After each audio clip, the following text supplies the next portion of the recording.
Hi friends, फिर से एक बार एक धमाकेदार सेक्शन पर आपको स्वागत।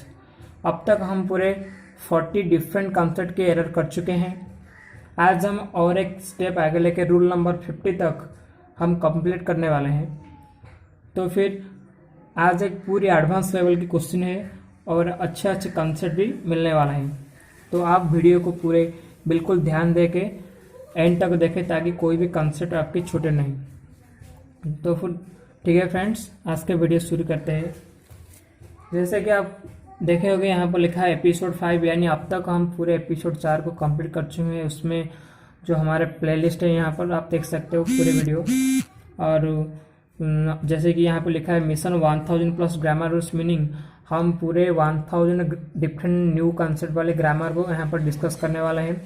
तो आप हमारे साथ पूरे जुड़े रहे ताकि कोई भी कॉन्सेप्ट आपके साथ गलत नहीं हुए कोई भी अपकमिंग एग्जामिनेशन में। तो देखो आज के पहला क्वेश्चन हम शुरू करते हैं। क्वेश्चन नंबर 41 क्या है देखो। तो पहला क्वेश्चन क्या है, it is high time we accept all our people and as partners in the task of building a strong and united nations. तो देखो फ्रेंड्स, हमें अगर कोई भी इंग्लिश ग्रामर में अगर कोई भी एरर फाइंड आउट करना है तो पहले हमें उस सेंटेंस को अच्छे से समझे और उसमें क्या है कि जो भी पार्ट्स ऑफ स्पीच है, एडवर्ब या वर्ब या फिर एडजेक्टिव या फिर कंजक्शन, उसको अच्छे से ध्यान दें कि यहाँ पर क्या गलत हो सकता है। तो देखो it is time we accept. तो देखो एक फ्रेज होता है, मैं आपको एक रूल बताता हूँ कि एक फ्रेज होता है इट इज़ टाइम या फिर इट इज़ हाई टाइम। तो देखो मैं आपको एक रूल अच्छे से समझ देता हूँ कि अगर कोई भी सेंटेंस में पहले इट इज़ टाइम या फिर इट इज़ हाई टाइम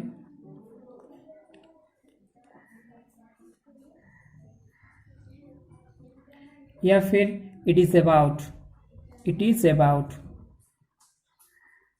ये तीनों फ्रेज दे रखा है। अगर it is time, it is high time या फिर इट इज़ अबाउट ये फ्रेज दे चुका है तो उसके बाद हमेशा पास्ट फॉर्म होना चाहिए, यानी वर्ब की सेकंड फॉर्म होना चाहिए। तो देखो सेंटेंस में क्या है, इट इज़ टाइम, यही फ्रेज है। तो it is time we accept ये तो क्या है, एक तो प्रेजेंट सिंपल का फॉर्म हो चुका है। तो देखो कभी भी एक्सेप्ट नहीं होगा, यहाँ पर हमें वर्ब की सेकंड फॉर्म लगाना है। तो यहाँ पर एक्सेप्ट नहीं होगा और एक्सेप्टेड होगा। क्या एक्सेप्टेड। तो यहाँ पर क्या होना चाहिए, एक्सेप्टेड। तो पार्ट बी फॉर एरर है। ओके कि कभी भी कोई सेंटेंस में इट इज़ टाइम या फिर इट इज़ हाई टाइम या फिर इट इज़ अबाउट दिया है तो उसके बाद हमेशा वर्ब के सेकंड फॉर्म आना चाहिए। ओके उसके बाद हमें आता है क्वेश्चन नंबर 42 के पास। देखो क्या है question number 42। No sooner did we reach railway station when it began to rain. No sooner did we reach the railway station when it began to rain. देखो फ्रेंड्स, कभी भी एक सेंटेंस में हमें पता है कि नो सूनर के बाद हमेशा दान आना चाहिए। क्या नो सूनर कभी भी अगर सेंटेंस में आ रहा है तो उसके बाद हमेशा दान आना चाहिए। क्या दान, THEN का नहीं, THAN का दान आता है। ओके तो देखो यहाँ पर क्या दान है, क्या no sooner did we reach the railway station when, तो व्हेन कंजंक्शन नहीं आएगा, यहाँ पर क्या आना चाहिए, दान। देखो उससे पहले मैं आपको और एक रूल बताता हूँ कि कभी भी सेंटेंस में नो सूनर है तो उसमें वर्ब को लेकर दो पॉसिबिलिटी हो सकता है। क्या पहला पॉसिबिलिटी क्या है, देखो नो सूनर के बाद अगर डीड आता है, क्या डीड, तो उसके बाद चेक करना यहाँ पर क्या वर्ब वन है तो फिर सही है। अगर नहीं हो तो आपको चेंज करना है उसमें क्या वर्ब वन के, तो उसके बाद क्या आएगा, देन आएगा। ओके तो दूसरा फॉर्म क्या होता है, अगर नो सूनर है, क्या नो सूनर, तो उसके बाद और एक देखो, या फिर वर्ब अगर हैड है, क्या हैड, तो हैड के बाद हमेशा V3 आना चाहिए। तो नो सूनर के बाद अगर वर्ब डिड दिया है तो उसके बाद वर्ब की फर्स्ट फॉर्म आना चाहिए, उसके बाद दान। ठीक है, अगर वर्ब में अगर फ्रेज में हैड दिया है तो उसके बाद हमेशा वर्ब की थर्ड फॉर्म आता है और उसके बाद देन आता है। ओके तो ये दो रूल को आपको अच्छे से याद करना चाहिए। देखो उसके बाद आता है question number 43। Supposing that the information proves to be totally reliable, should we still have to recast the plan?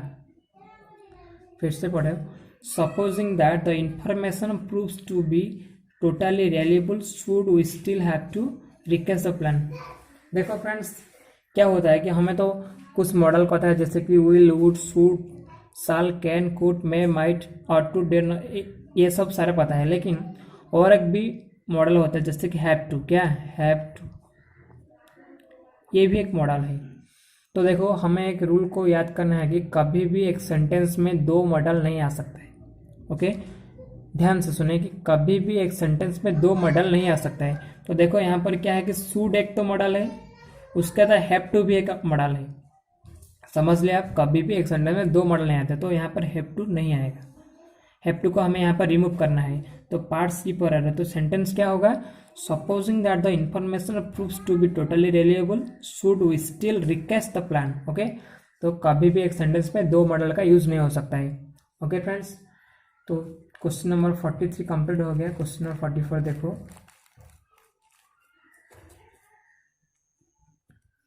It being a rainy day, I will decide to skip work and stay at home.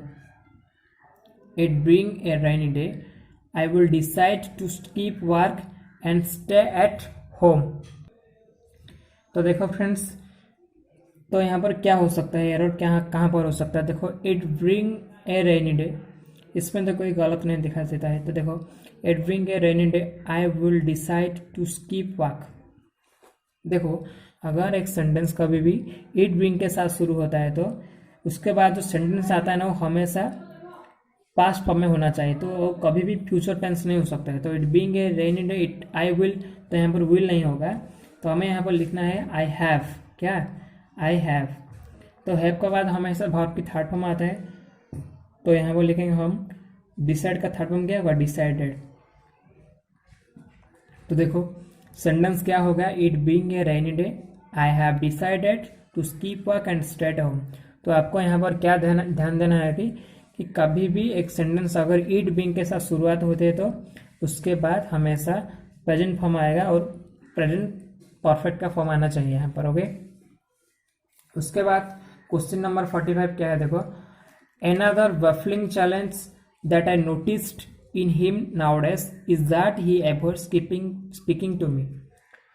देखो क्या है sentence में, another baffling challenge, और एक challenge है क्या, that I notice in him nowadays, मैं आजकल उनको देखता हूँ क्या है कि is that he avoids speaking, वो मेरा साथ बात करने में क्या अवॉइड करना चाहते हैं, यानी वो नहीं चाहते कि मेरे साथ बात करने।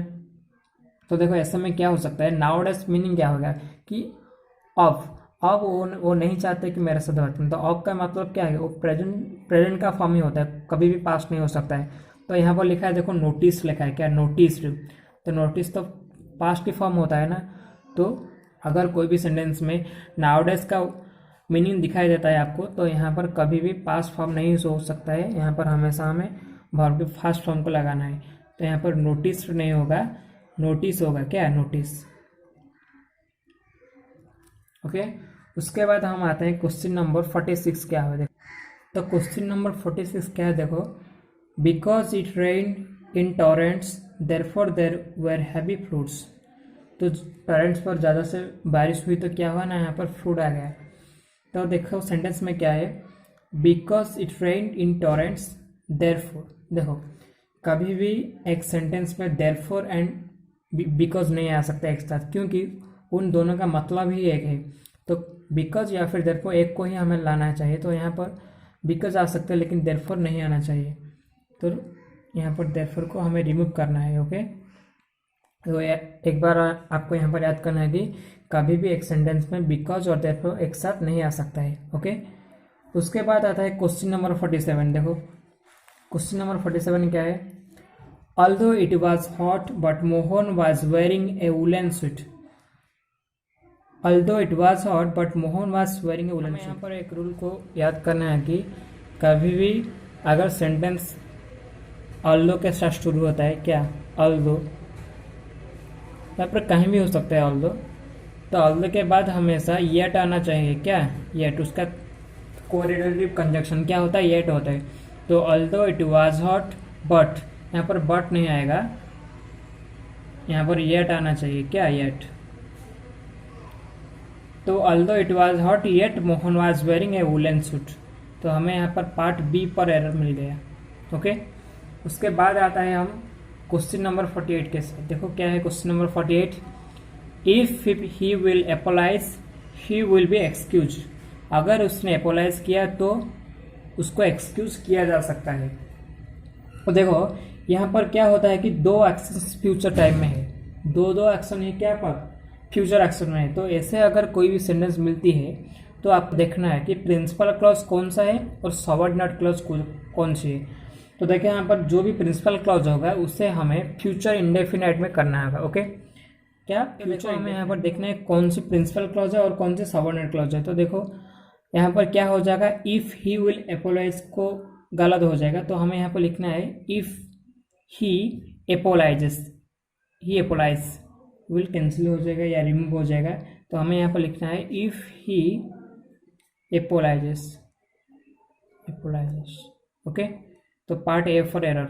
तो आपको एक बात को याद करना है कि अगर कोई भी एक्शन, कोई दो एक्शन क्या फ्यूचर एक्शन में है तो एक तो प्रिंसिपल क्लॉज होगा उसके साथ और सबऑर्डिनेट क्लॉज। तो हमेशा फ्यूचर और इंडेफिनाइट कौन सी क्लॉज होता है, प्रिंसिपल क्लॉज, और जो दूसरे वाले सबऑर्डिनेट क्लॉज वो हमेशा प्रिंसिपल इंडेफिनाइट में होता है, प्रेजेंट इंडेफिनाइट।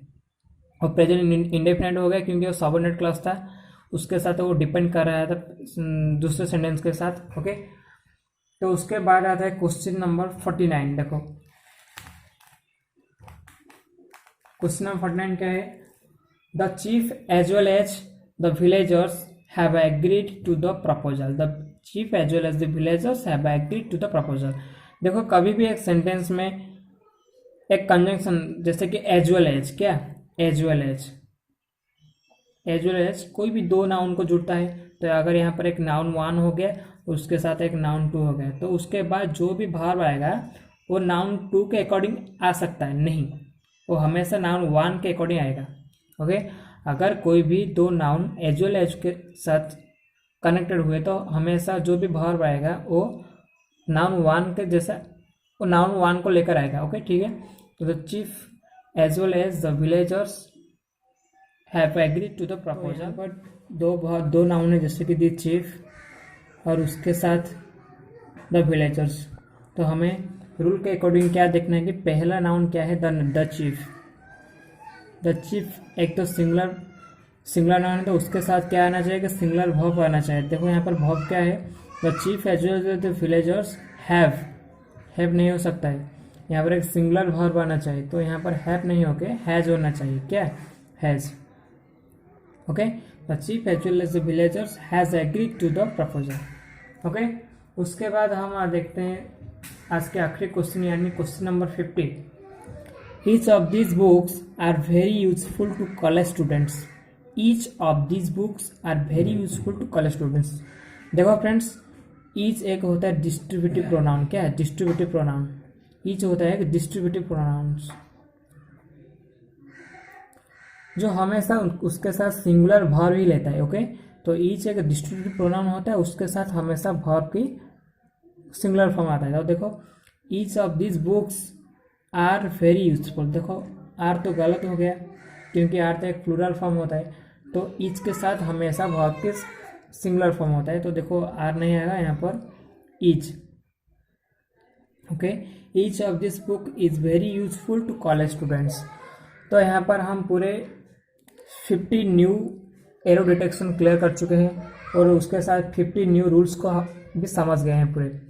तो आप पूरे वीडियो देखे, पूरे जितना भी वीडियो पड़ा है हमारे प्लेलिस्ट पर, पूरे 5 वीडियो हो गए, तो उस सबको आप अच्छे से ध्यान देके बिल्कुल बार बार देखते रहे, क्योंकि कभी भी जैसे कि कोई भी कॉन्सेप्ट नहीं ना छूटे। अच्छा लगा तो आपको इसको लाइक करना और आपको फ्रेंड के साथ भी शेयर करना, क्योंकि उनको भी चाहिए ना अच्छा कॉन्सेप्ट। तो फ्रेंड्स आज के लिए बस इतना ही, थैंक यू।